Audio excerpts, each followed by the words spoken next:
Gentlemen, I'll say gentlemen rather than ladies and gentlemen, because I know that most people who watch me are men, young men. And I know that because of the type of questions I've been getting.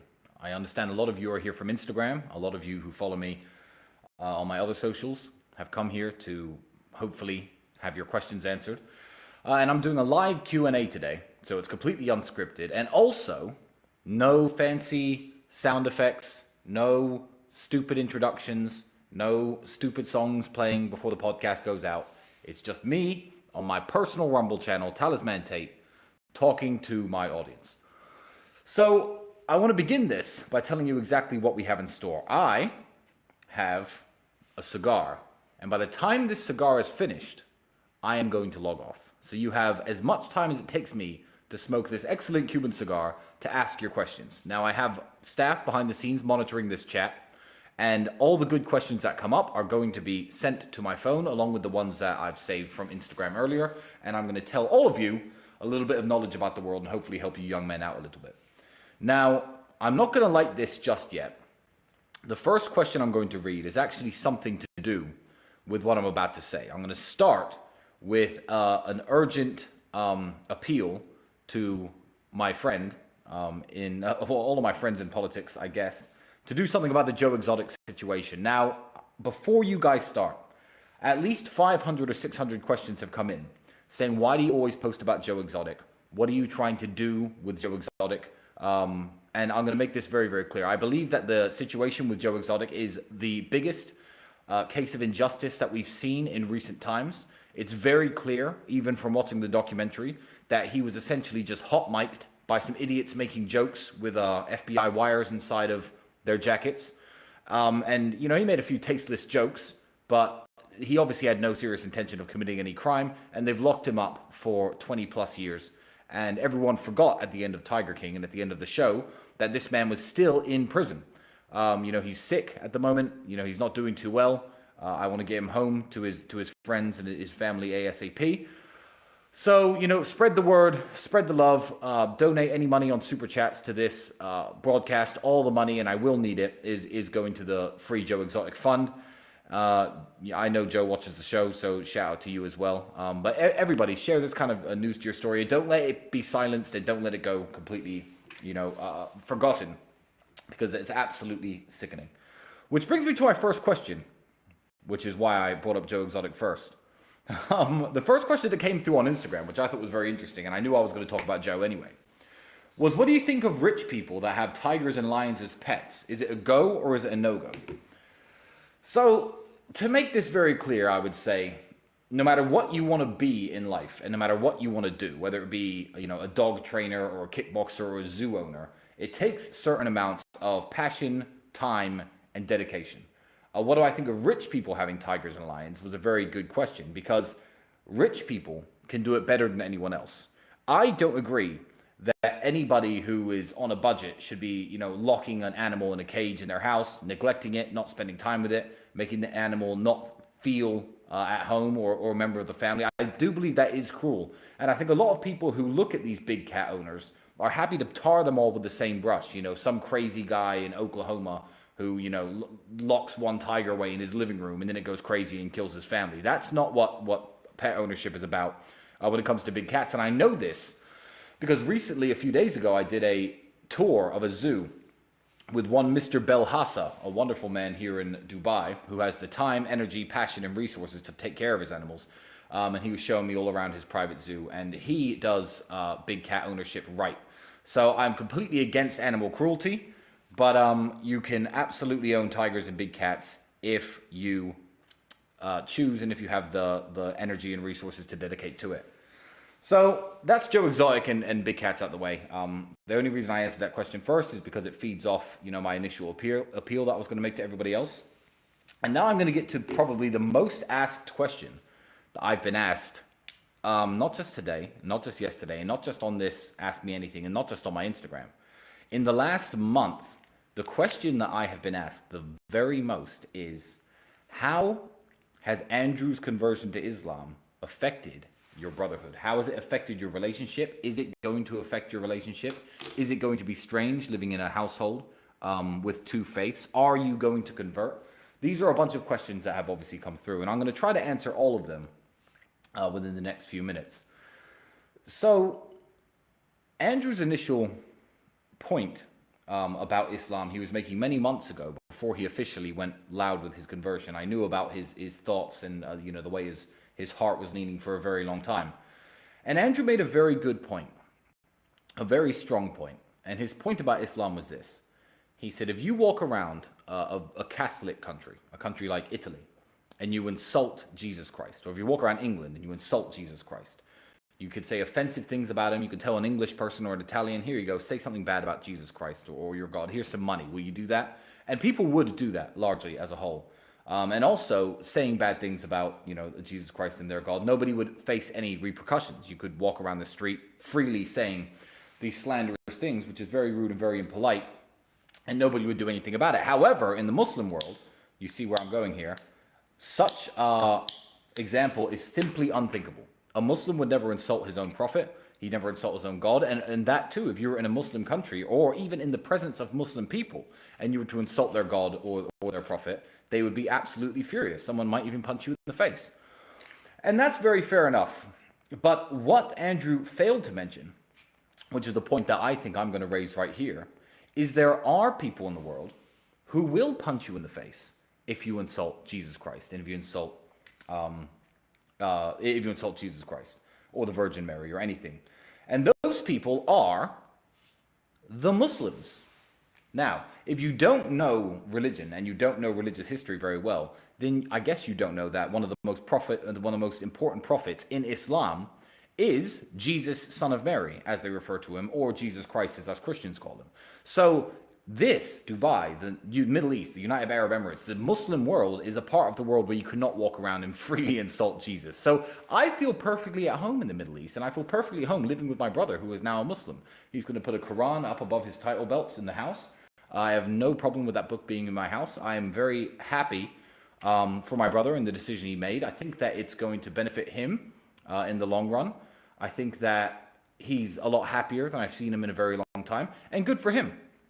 Now, I was asked about my own conversion or potential conversion, and here was my answer.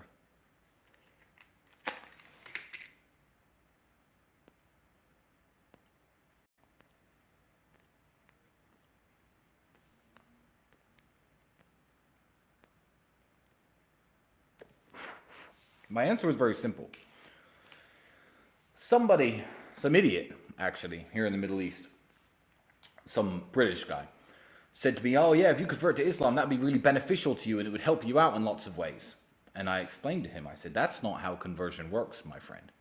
And if I were to live in the Middle East, although living as a Christian, even if it was more difficult, which it's not because it's a very free, open country with freedom of religion, I would not convert for the reason of getting any kind of material or social benefit.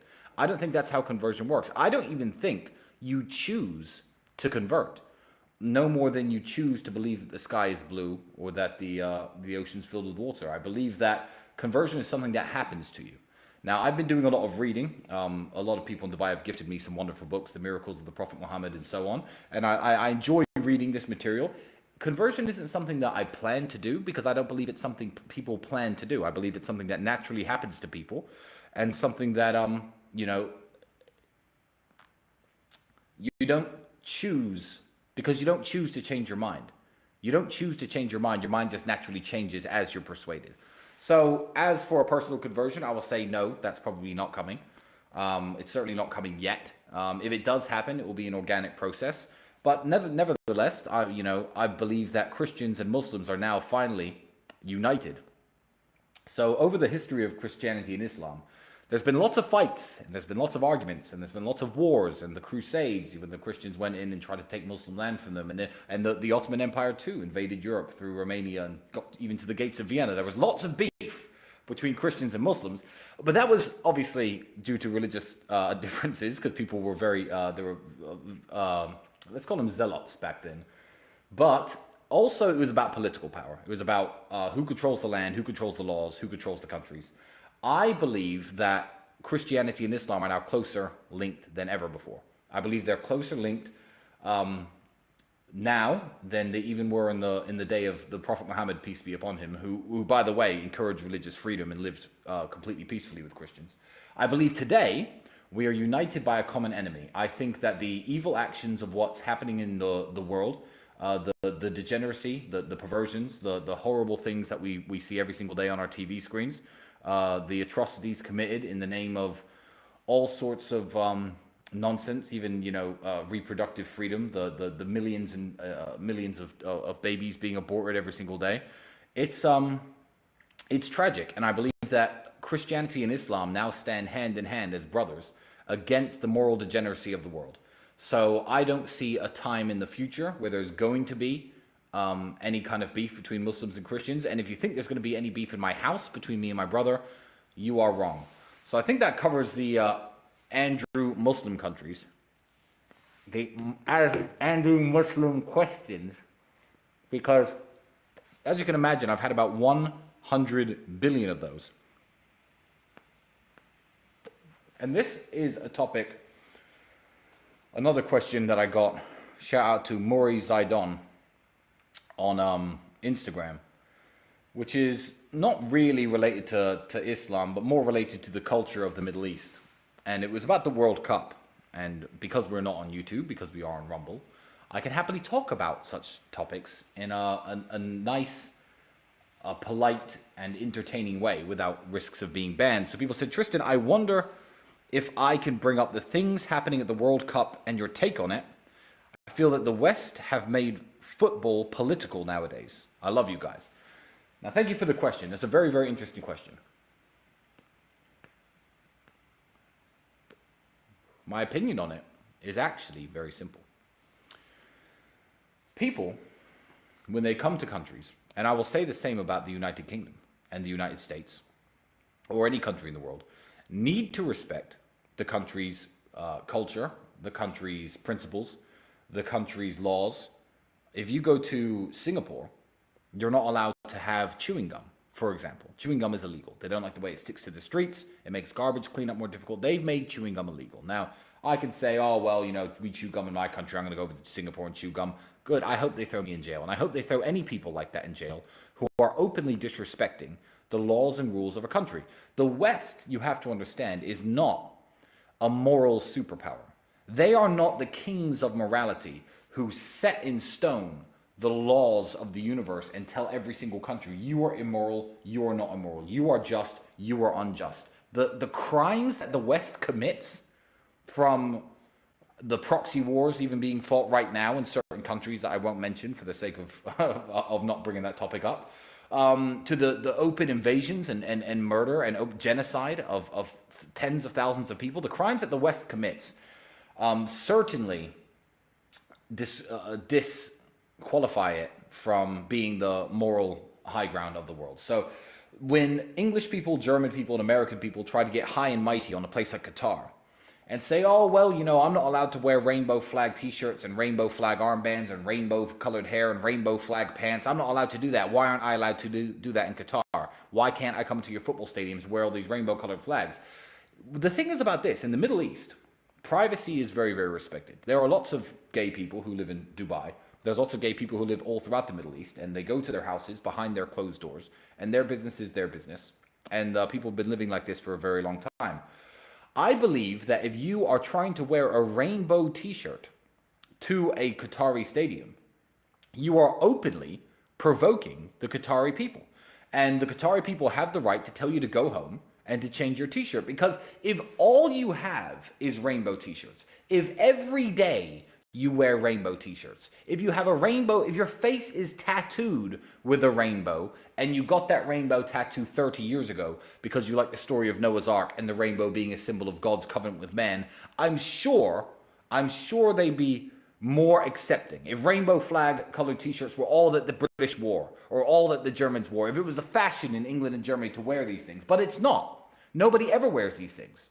So when you're doing it at their stadiums and trying to get into their stadiums and get to their football games and get seen on TV with your rainbow colored flag, it's a virtue signal in the most ugly and promiscuous an exorbitant way. You should not be doing that to the Qatari people, and you are an idiot for putting them in the position for having to tell you to go home and change your shirt. So I believe that it is open provocation on the culture of Qatar.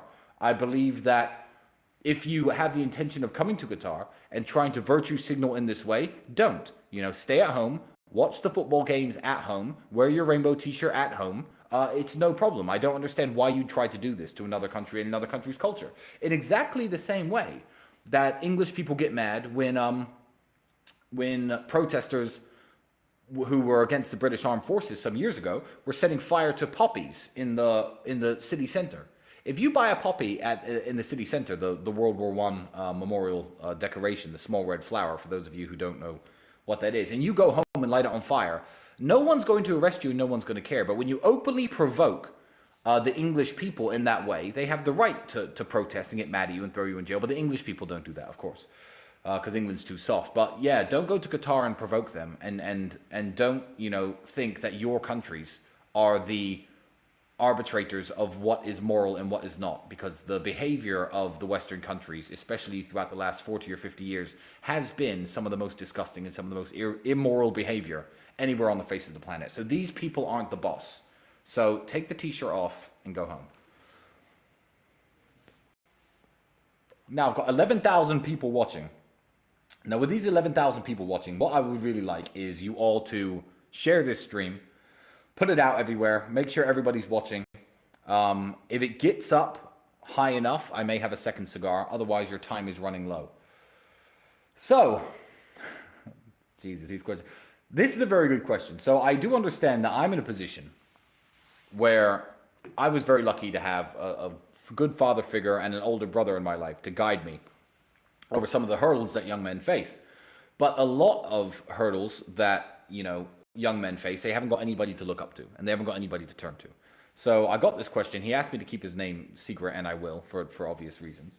And I thought, you know what, let me just give this little bit of life advice out to the younger men out there. He said, I broke up with my ex.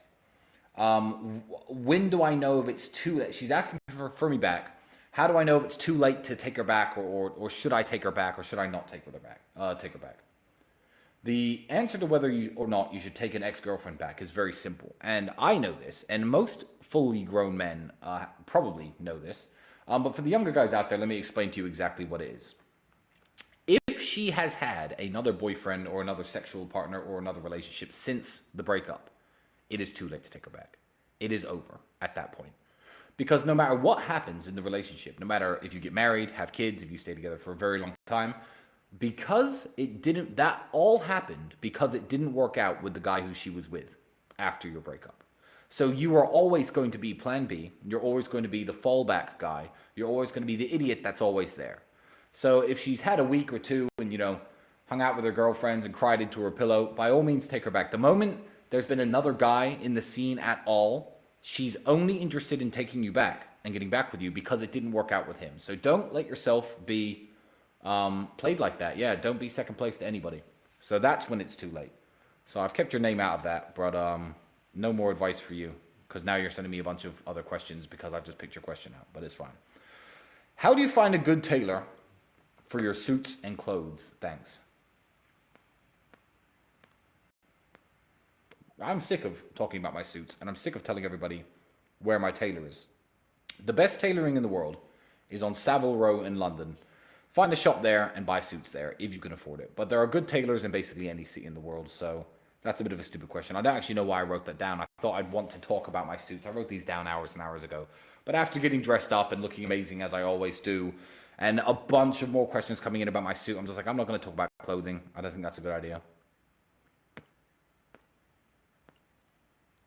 I'm 34, rusty Jedi Knight. And I've had many relationships in the past, but I'm no longer interested in the game. I want to work on myself and my finances and focus on helping my mother in her elderly age. Is this wrong? Why would anything that makes you happy and doesn't hurt anybody else be wrong? You have to understand, I think that the real definition of right and wrong actions are whether they cause other people harm. And I think that's everybody's definition. So if you're 34, you're tired of the game, you're tired of women being no good and breaking up with me, or maybe you're successful with women and you're just tired of meeting all of them. Whatever you mean by that question, there's nothing wrong at 34 with working on yourself and your finances and focus on helping your mother in her elderly age. I'm 34. You're exactly the same age as me. I am too working on myself, trying to build myself up, working on my finances, although they're pretty secure. I'm always trying to do better, and I care about taking care of my mother too. Yeah, I'm certainly not chasing tail around like I was when I was 21, because I've realized as I'm older and smarter that there are better things to do. What I would advise you though is Rusty Jedi Knight. You're only 34. Do this for a couple years, but eventually you are going to need a woman because you are going to need kids. And having kids is a very important mission in any man's life. So yeah, by all means, work on yourself. I don't understand why that would be a negative thing. That's actually a very beautiful thing, and I wish you the best of luck.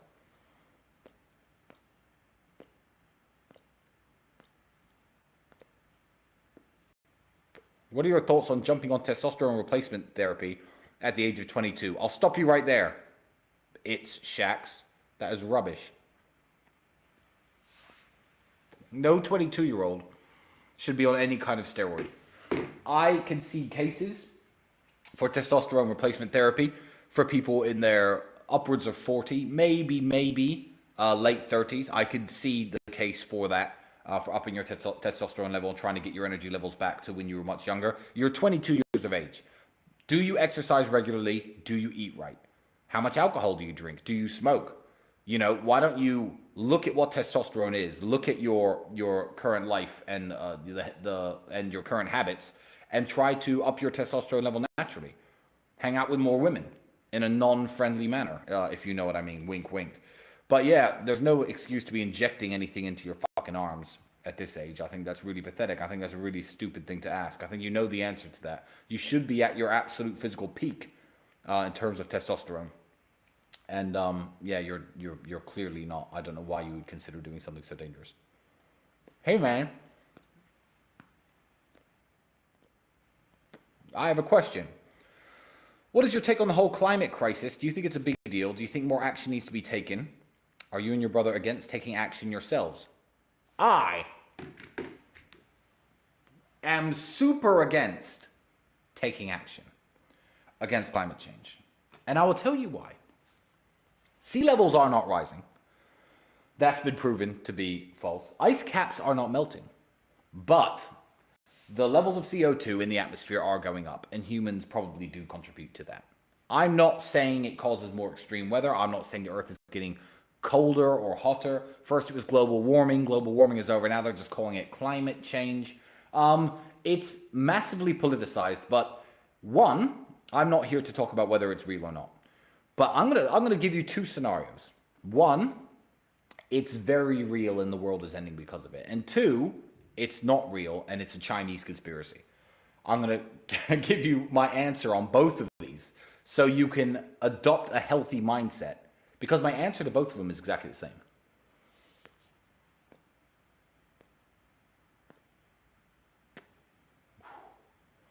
The answer is, and when I say this, I'm not saying it from a place of ignorance. When I say it's none of my fucking business to try to stop climate change, I really do mean that. Let's take the last crisis in pollution.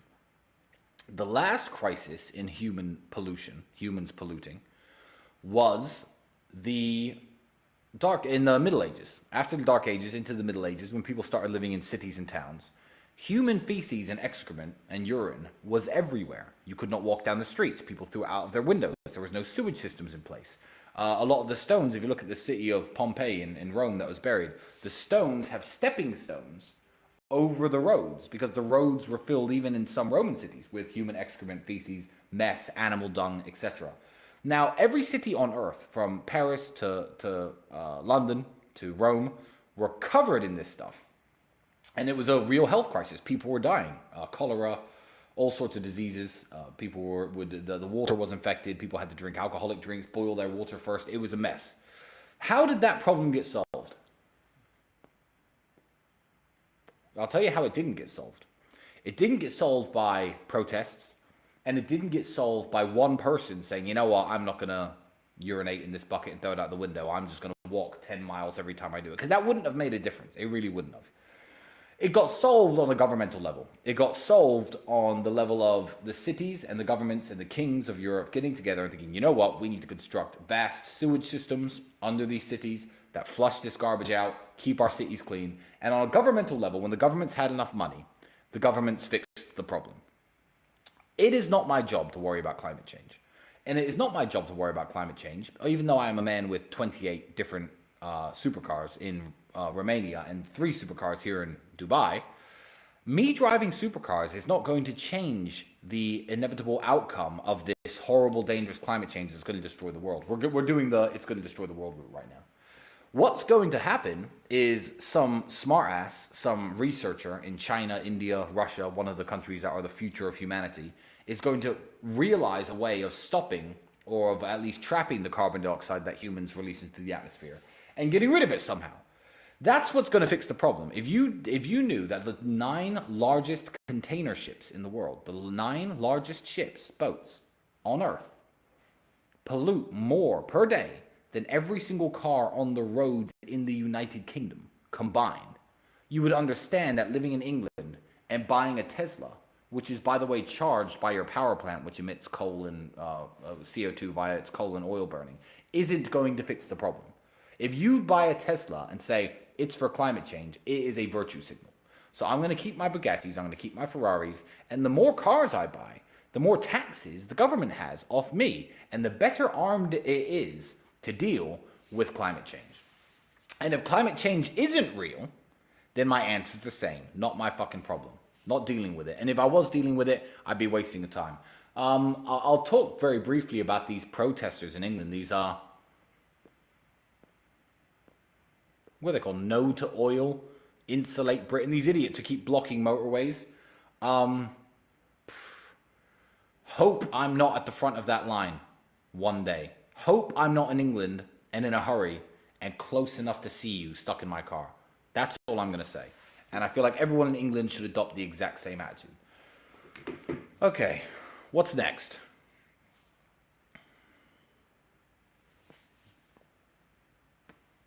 This cigar is excellent. Should I speak briefly about cigars? Lots of questions about cigars, but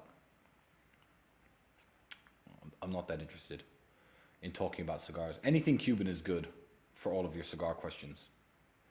This is a good one that just came in. DJ AFE, do you think the time for becoming wealthy is running out? And do you think that we could finally see a recession in the near future? Yes. I believe that the time to get wealthy in an easy and a quick way has run out already. I'm going to tell you why.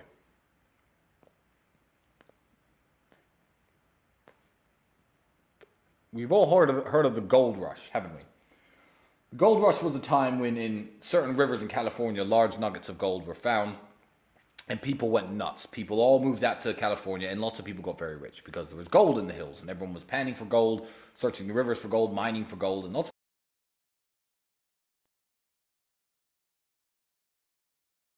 I'm going to tie on to another question I've got very nicely. A gold rush has just happened, and the gold rush we've just seen is the easy money there was to make in bullshit crypto coins. Bitcoin has a use case, Ethereum has a use case, Chainlink and a few other cryptos have a use case, and they're going to last well on into the future. They might even be the future of currency. People who own them now might be the richest people in the world in 5 or 10 years. But I'll tell you what isn't going to exist. Bullshit, pump and dump, crypto nonsense coins that kids can buy for a few $1,000s and become millionaires overnight.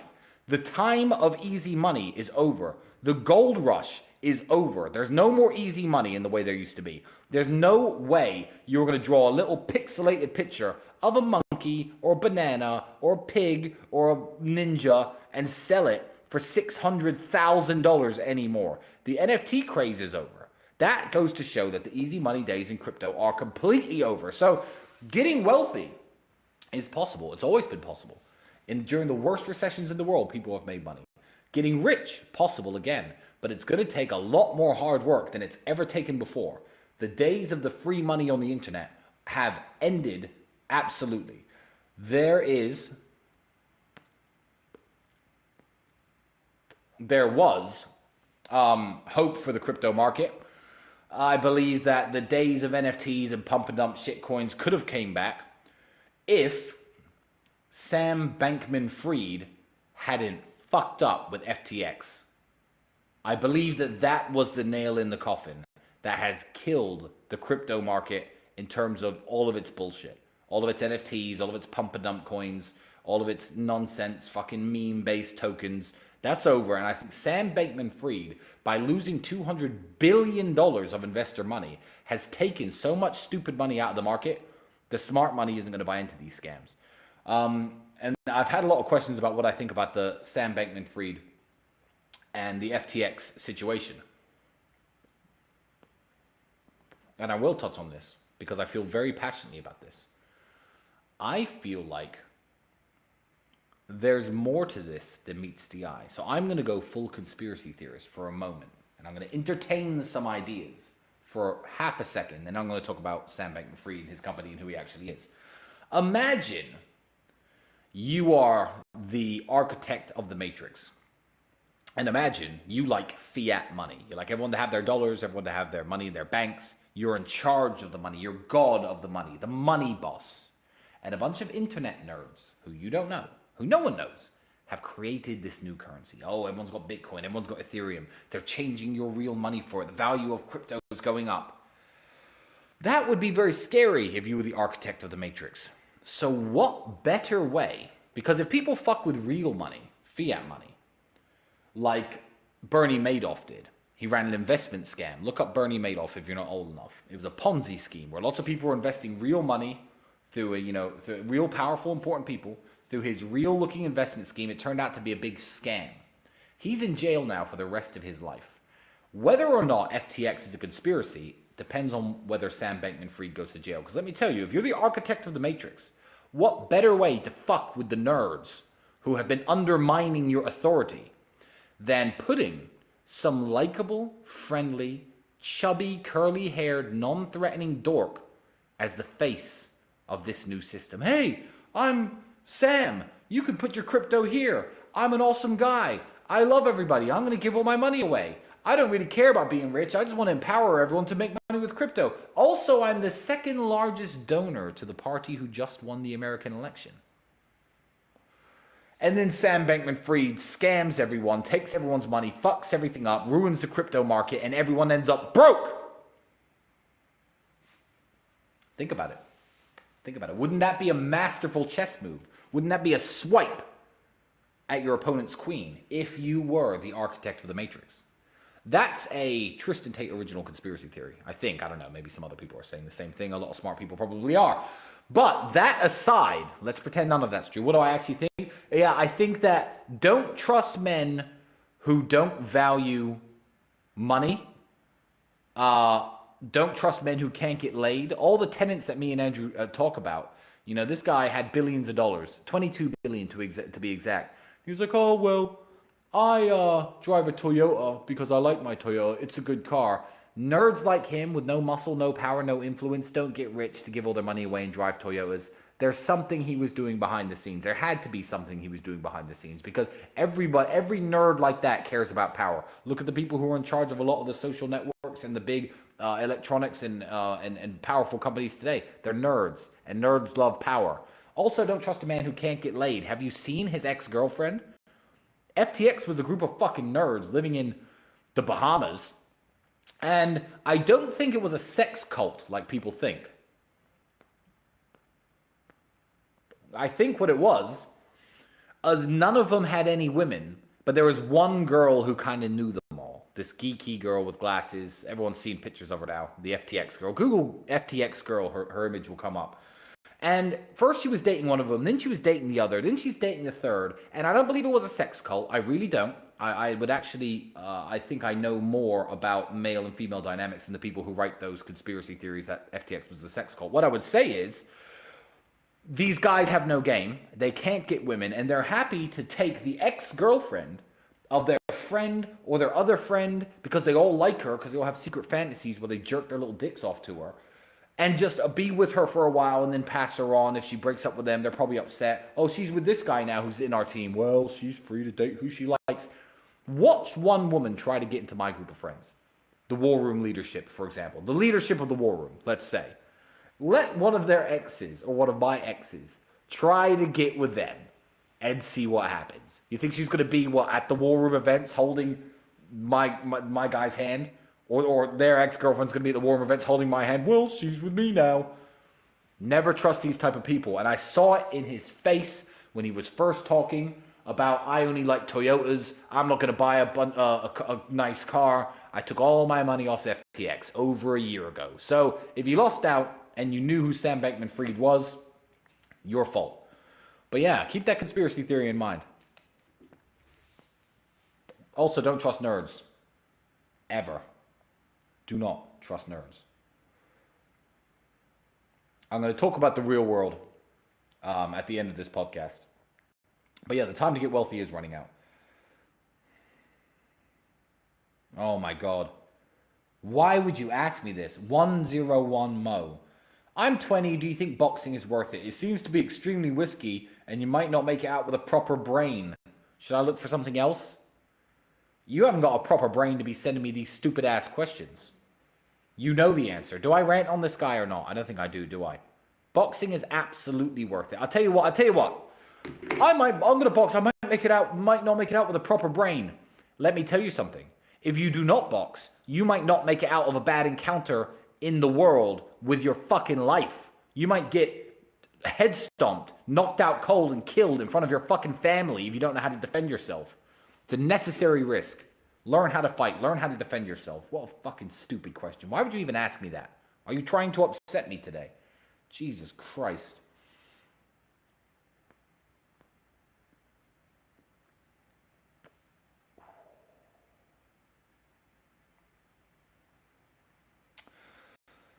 This is a good one.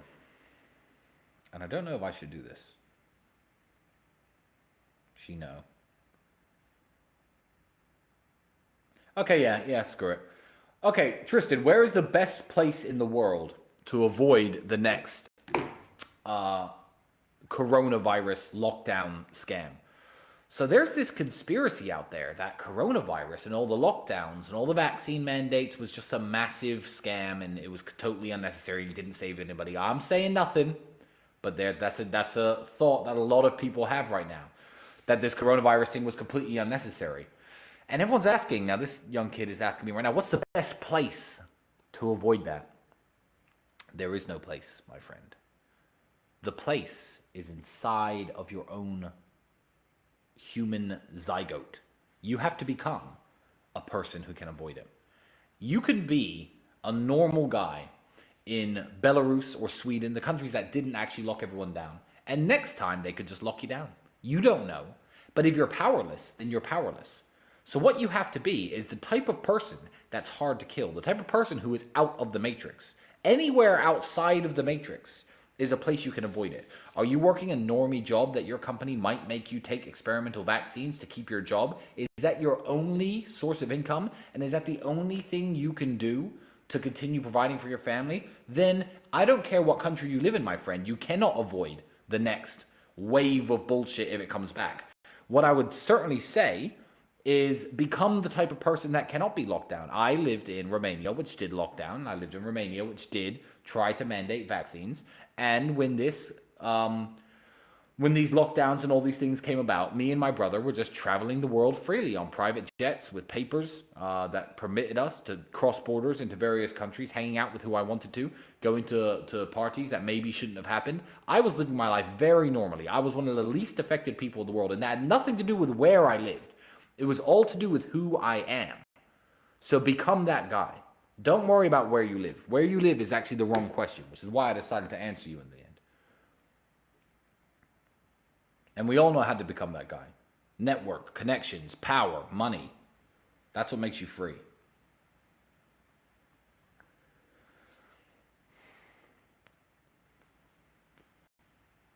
So before I get on to do I watch any television, and I'm going to talk about, in depth, the greatest TV show in history and the only TV show and series I have ever watched in my life.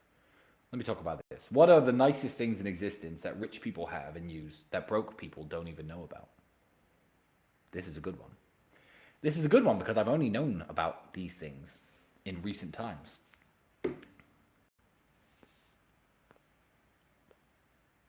I believe that broke people in the civilized world, not the United States, actually, this is one country that does not count because medical care and health insurance is all about how much money you have. But if you're from England, you think, oh, I have healthcare. If you're from Sweden, you think, oh, great, I have healthcare. If you're German, you think, okay, if I have healthcare, I can go to hospital if I have a problem. You don't have healthcare at all.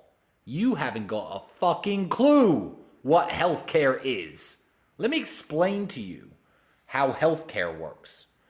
There are 2 or 3 different types of chemo that the NHS, the National Health Service of the UK, can afford to buy.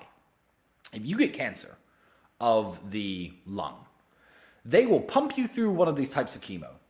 Your hair will fall out, you'll be very sick, and it's a race to the bottom to see what kills you first, the chemo or the cancer. And I sympathize deeply with cancer patients. I have a friend who's been battling cancer for many years. I've lost a friend to cancer. It's a very serious and very horrible disease. But if you're English and you think I have cancer, you're like, thank God I've got the NHS because I have healthcare. No, you do not.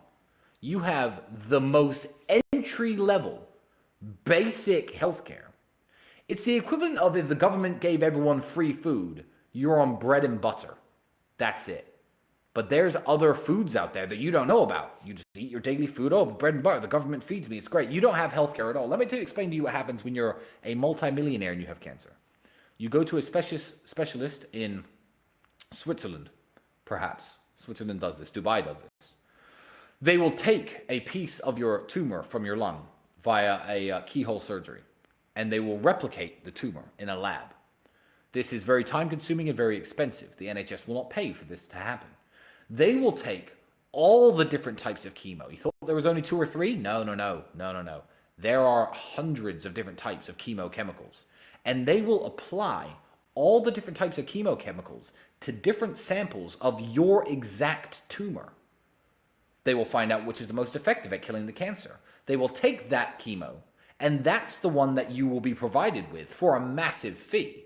And you'll pay your money and take this chemo, which will kill the cancer so fast and so much easier that your hair doesn't fall out, your skin doesn't go bad, you don't lose massive amounts of weight, it's still not comfortable, and it doesn't work every time, and some cancer is untreatable. But your odds of survival are so much higher.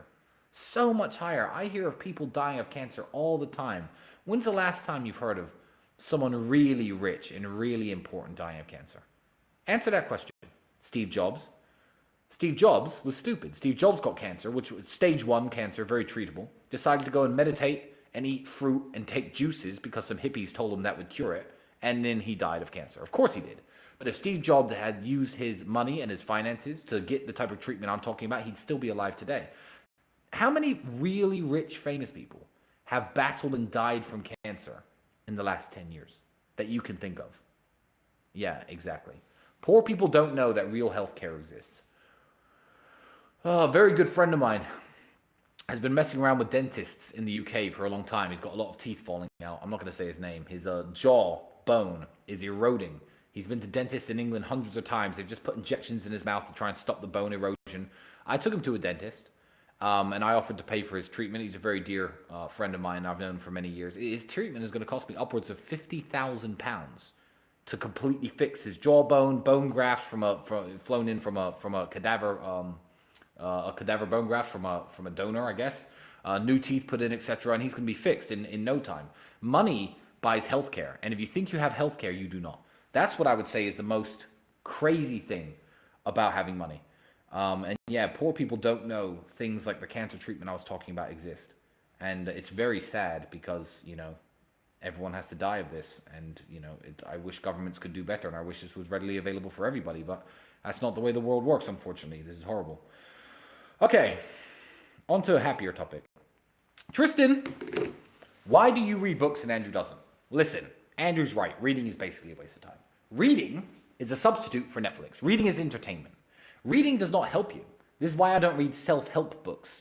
I believe that is success porn. People reading these books about get rich and do well. How many people do I know who read these books and ever got rich? Zero when they talk about reading helps you. Reading is entertainment. So if you read the James Bond novels for entertainment, it's better than watching the James Bond movies. I believe that it's a higher form of entertainment than Netflix and TV, but it's essentially just Netflix for the brain.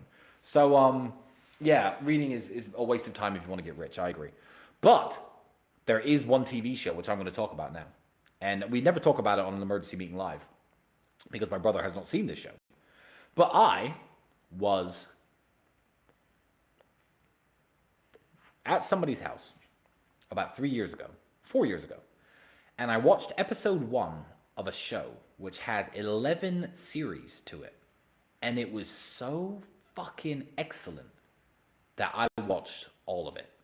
Now, I believe this TV show to be an intellectual and cultural masterpiece, and it is the greatest show that has ever been broadcast on television. And I'm talking, of course, about the show Trailer Park Boys. Now, if you don't know that show, I won't be surprised. It wasn't the most popular show in the world. If you do know that show, and you are surprised that I've said it is a cultural and intellectual masterpiece, give me 5 minutes to explain to you why. If you know anything about me and my brother, our struggles to get rich, our funny stories we have from being broke, our, brotherhood that we have, our team around us that help propel us to the top, you will appreciate the Trailer Park Boys. And if you are watching Netflix and you somehow can't resist keeping your hands off the Netflix buttons, I don't want you to watch anything but Trailer Park Boys from now on until you finish the entire 11 series. Let me explain to you. If you've watched the show, you'll understand. It encapsulates the importance of friendship, brotherhood, and teamwork. You have Julian, who I guess would be Andrew. Ricky, who I guess would be me. A bit crazier, but always has Julian's back. And Julian's always trying to think of great new ideas and great new schemes to make money and get successful and break out the trailer park. I grew up on a council estate, which is essentially the trailer park version of the United Kingdom. This show is set in Canada. Canada and the United States have trailer parks. The importance of brotherhood and friendship and sticking together is a massive underlying theme of the show. Also, the importance of enjoying your current circumstances. Keep working, keep hustling, keep grinding, try and get out, but enjoy yourself while you're at it. Now, these people are always on the show. They're actors, but of course, the characters on the show are always getting drunk and getting high and whatever, enjoying themselves, but having a good old time. And me and my brother back in the day when we were, young and completely broke, always had a good time, and we have lots of good memories, and we were always smiling the entire time. But also, it's a show about perseverance.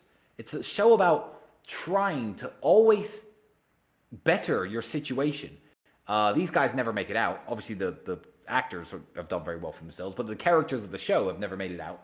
They're still living in the trailer park, but they're always striving for something better, and they're always trying to do better. So when you look past the bullshit of the drinking and the crime and the going to jail and all the crap that the show's about, and actually look at its underlying themes, I really believe it to be an absolute masterpiece.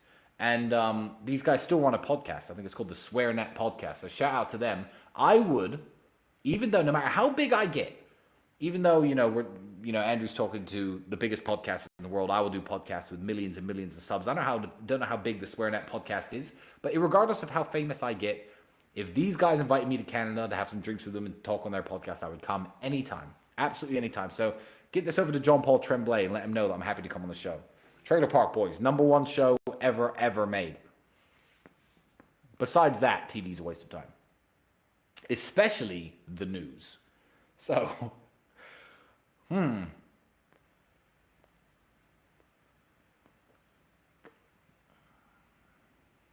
Is it tough for fans and haters that recognize you and Andrew publicly? I answered this question, Toxic Theo 21, simply because I want people to try to be a little bit smarter when approaching, not just me, it doesn't bother me, but people in general. One, it doesn't bother me at all. I've been a man working behind the counter in a fast food restaurant that millions of people would see per year and nobody would remember who I was. I've been an absolute nobody in that sense, and I believe this is a natural part of my journey. I've become very wealthy. I've now harnessed a lot of attention. A lot of eyes are on me, and a lot of people pay attention to what I say. Good. And I'm happy that I'm influencing young men for the better. I'm happy that I'm in a position that my voice is heard by so many people. And if getting annoyed a little bit when some people don't know how to approach you in the street is the price I pay, I'm happy to pay it. But let me just talk about etiquette very slightly. And this isn't for my benefit. This is for the benefit of all famous people in the world, or all well-known people, or all public people, or whatever you want to call them. There's a time and place to be asking for pictures. And you also have to understand that people's time is valuable. If I'm waiting for a taxi outside a building, and you come up and say, hey, Tristan, big fan of you, I'd like to take a picture with you, I'd say yes. I'm literally waiting for a taxi. It'd be a real dick move on my part to say, no, get lost, get out of my face. I absolutely will take a picture with you. If you catch me walking on the street, I'll even stop for a second and take a picture with you. But I was in Dubai Mall recently, and word started spreading that I was in Dubai Mall, and I was walking to an ATM, and there was about 40 people behind me waving their phones, like, oh, picture, about 40 different people. If you thought, if you were in that crowd, that I was going to stop on my way to an appointment and take 40 different pictures and let the crowd get bigger and stand there all day taking pictures, I'm not going to do that. You caught me at the wrong time. I was sitting at a dinner table with a beautiful lady in London not so long ago. And some guys tapped me on the shoulder when I was halfway through a sentence. I thought it was someone I knew. In London, I'm extra jumpy anyway because I like to wear expensive watches. And they're like, hey, you're Tristan, could I take a picture? And I said, get the fuck away from me. Like, I'm on a date. What are you doing? Like, what the fuck? This is a 5-star restaurant. I'm on a date. Get the fuck away from me. And they probably thought, oh, that Tristan Tate, he's a dick. No, my friend, I'm polite. You are a dick. Who are you to go and interrupt somebody's conversation? Business meeting, date, otherwise. Have a little bit of, social intelligence. Look at the situation that the person's currently in and ask them politely or leave them the fuck alone. So, but all in all, no, it doesn't bother me. In fact, I like it. I like when young men come up to me and say, hey man, I started doing push-ups. I started working out at the gym. I started doing kickboxing. I've convinced my family to eat healthier food. No matter what they say based on my recommendations, I'm very, very happy when young men come up and say that kind of thing to me. So don't let that discourage you. But if you see me like in a one-on-one meeting at a table, don't get up from your table and walk over to me. That's fucking weird.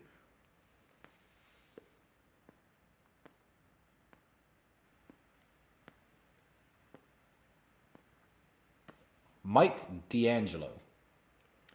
What are your thoughts on bottle girls and taking them seriously in a relationship?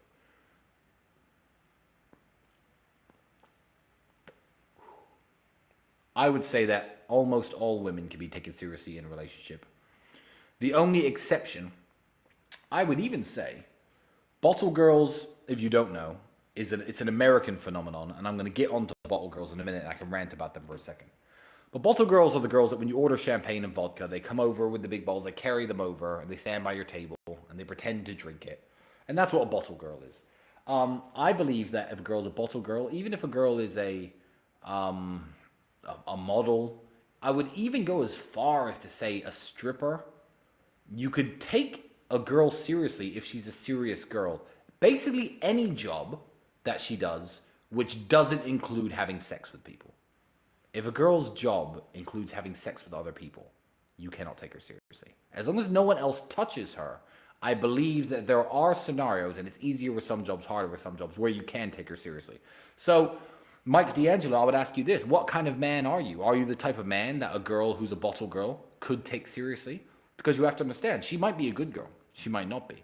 But let's say she is a good girl. Even if she is, she's the type of girl who's in the bars and in the clubs. Probably at high-end places, because bottle girls don't exist at the street alleys and the crappy dive bars. And she's getting approached by rappers, celebrities, football players, NBA guys. And, they're being approached by the best of the best men in the world. Are you the type of man that could keep a girl who has the attention of the best men on the planet pointed towards her? If you are, then good. If she's a good girl, I'm sure you can take her seriously. But I have a little bit of a rant to talk about bottle girls and why it's an indicator of a failed society. Bottle girls are an indicator of a failed society. And I'll tell you why. Clubs in the world should have loads of beautiful girls at the tables and in the club anyway. That's how clubs work. You shouldn't go to a club and have ugly women around. I don't think that that's the indicator of a good club. I think that's the indicator of people having low standards, society having low standards, the nightlife and the men having low standards. If I go to a club in Romania or Poland, you know who brings the bottles over? Men. Men my age or middle-aged men. They bring the bottles over, and they're very attentive, and they're wonderful waiters, and they're professionals, and they keep your glasses full. They're great. Male service. Why are the guys, men. Some American laughed at this. He saw one of my Instagram stories. He goes, men bring your bottles over. I'm like, yeah, because all the women in the club are smoking hot and beautiful. And I'm bringing bottles so the women can drink. I don't need them intimidated by some bimbo in a bikini. I don't need some bimbo in a bikini flirting on me when I'm with some beautiful women at a nightclub. I believe that bottle girls are when all the women in the club are so ugly that you need to buy champagne and vodka to have a beautiful girl even talk to you.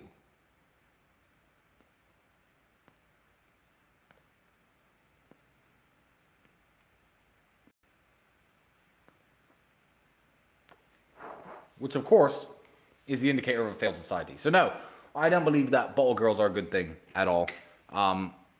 You could probably trust a girl who's a bottle girl a lot less than you could trust a girl who works in an office. But I believe if you're a good quality man, there are some good women out there working a job it's essentially a waitress in a nightclub as a bottle girl. So, if you are a good girl and you do bottle service, don't start sending me messages saying I said you were all trash. Don't cut sound bites out of this because I didn't say that at all. I'm a very understanding person. So, let's see what's next. Now, these are all surprises now, because I've covered most of the ones from Instagram.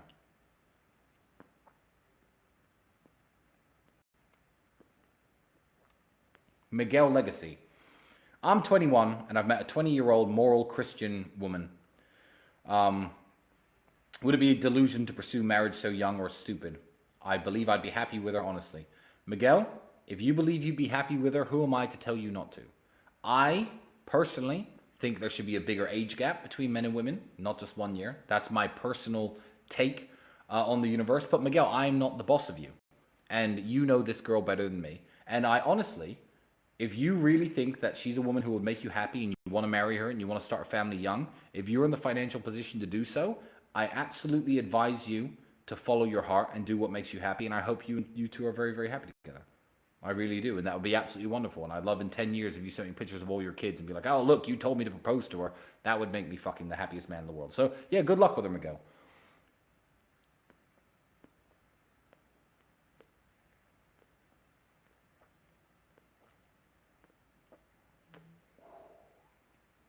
See, you obviously haven't been watching the podcast if you're still watching, if you're still asking questions about Muslim, etc., about Andrew's conversion to Islam, etc. Now, I'm going to cover a few generic questions. I've had a bunch of questions about what the real world is, and I've had a bunch of questions about how do I make money? So the most common question I'll get, not just now, but throughout just being on Instagram in general, hundreds a day, hundreds of you young men a day will send me messages like, hey man, I'm 15 and I'm from Latvia. What advice would you give? Hey man, I'm 17, I'm from Greece. What advice would you give? Hey man, I'm 16, I'm from Spain. What advice would you give? You're all asking me how to make money. You're all asking how to level up in the world and how to, I get it, but I can't reply to them all. So when I do podcasts like this, I like to address these generic blanket questions so you all know what my answer is. Me and my brother we try to spread positivity throughout the world. And we had a program once called Hustlers University. It was a great program. We had 18 different millionaires teaching 18 different methods of wealth creation, verified millionaires. They were your professors, they were your teachers inside of Hustlers University. And people could join and go from having no network, no millionaires who talk to them, no rich people instructing them on anything, to having 18 people giving hours of lessons every day on how to make money in either cryptos, stocks, affiliate marketing, web design, all the various different modern ways of wealth creation. And the real world is essentially the evolution of Hustlers University. There's a link to it in this chat. There's a link to it underneath this broadcast.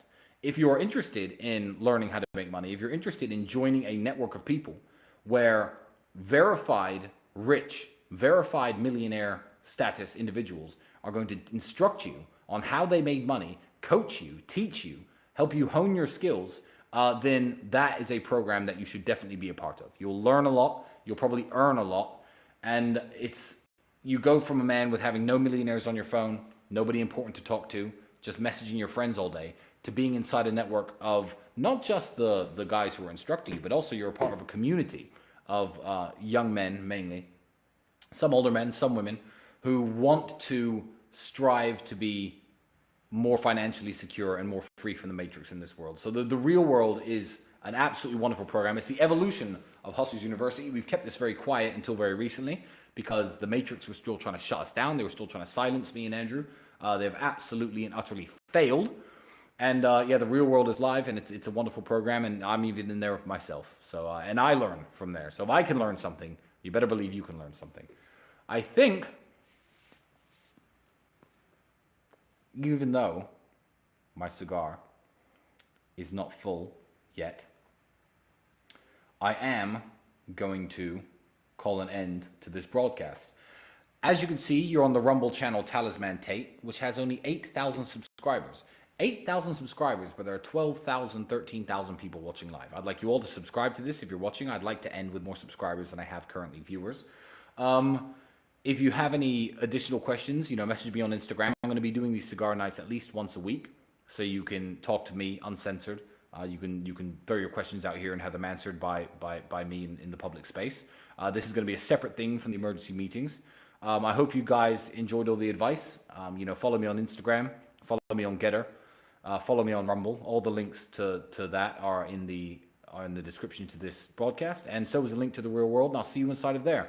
I have plans tonight. I didn't get all dressed up just for you guys on YouTube. I'm not going to tell you what I'm up to, but obviously it's something cool because I'm a cool person. So I've got to go. Peace and love to everybody.